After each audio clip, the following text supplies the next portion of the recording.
That's right, guys, 400% return on your real estate investment. How do you like that? If you want to know the best way to get the highest return on your real estate investment, then you're watching the right video. Please watch it until the end. So let's dive right in.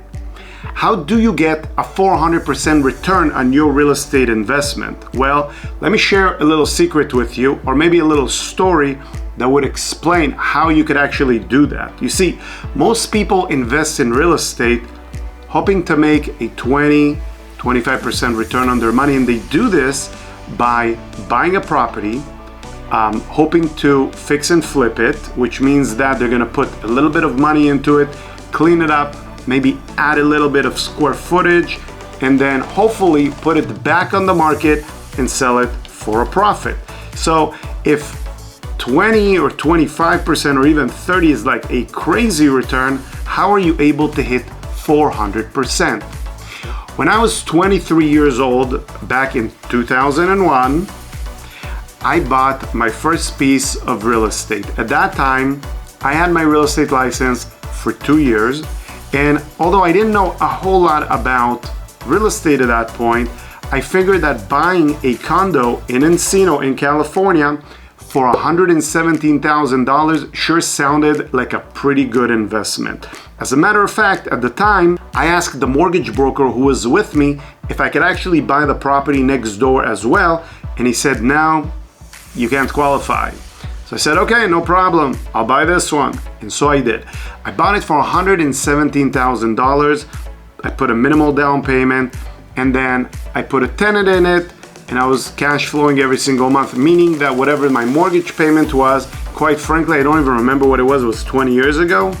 I know that the person that was renting the property from me was covering the cost of my mortgage, and that made me happy enough. Now, fast forward 21 years, the same property that I purchased for $117,000 is hovering in value around $500,000. That means that I bought it for $117,000 and it went up close to $500,000, meaning it went up in price 4 times, technically 5 if you're counting the 100 to 500.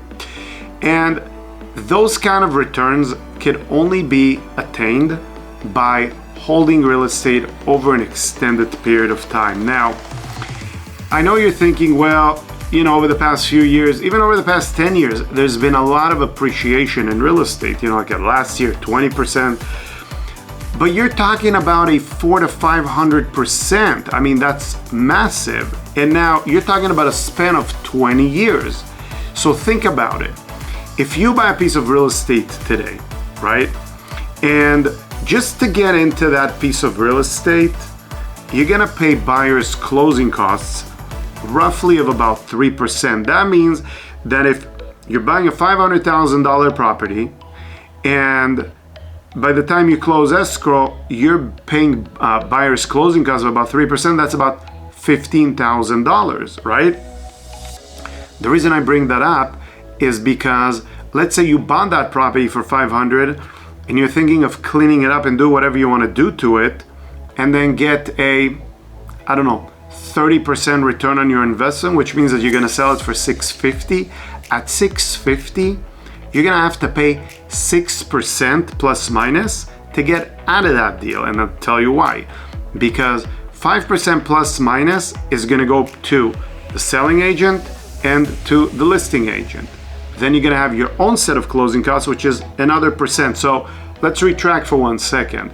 We bought the property for $500,000, we had 3% closing costs as a buyer. That's about $15,000.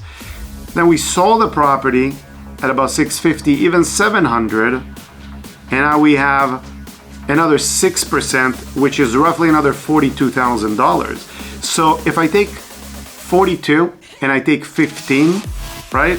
I'm roughly around $57,000 just in the transactional costs of coming in and out of this real estate.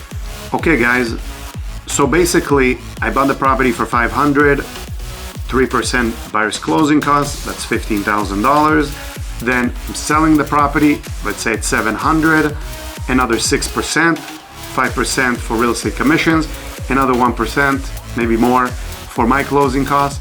So that's another plus minus $42,000, 42 plus 50 plus 15, we're at 57,000. So if I'm looking at a $200,000 margin for profit, I just shaved off $57,000 for closing costs. So I'm just below 150,000, right? I'm somewhere around 143. Now this doesn't include the amount of money that I had to put into the property. Let's say I put, I don't know, 40,000 and change into the property.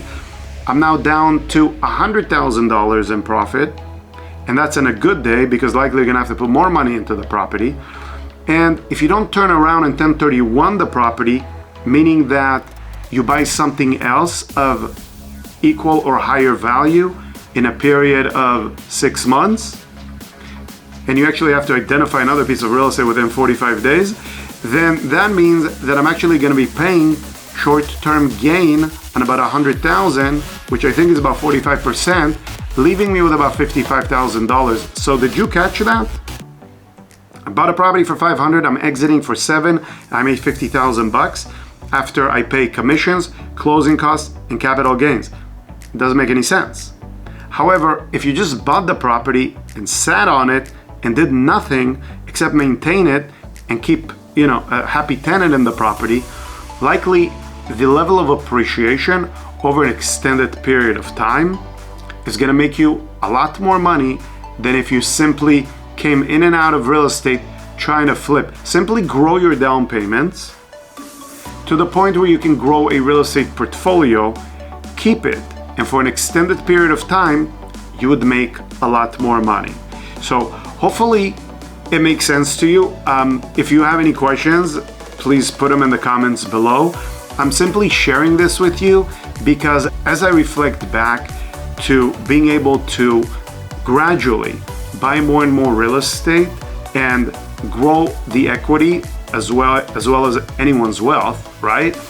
I personally think that that's somewhat of a no-brainer. And you might say to yourself, these days are gone. You can't do that in California today because prices are so expensive. However, through the transition of COVID and people working at home, a lot of people have left and now have gone to a lot of different parts of the country where prices are in fact cheaper, and nothing stops you from investing in those areas and doing exactly the same thing which you could do here over there into those new communities, new economies. Could be very profitable for you. So anyways, if you enjoyed the video, please give it a big thumbs up, subscribe to my channel. If you have any questions, please put them in the comments below. I will be happy to answer them. Otherwise, I appreciate you guys watching, hopefully until the end, and I will catch you on the next video. Thank you.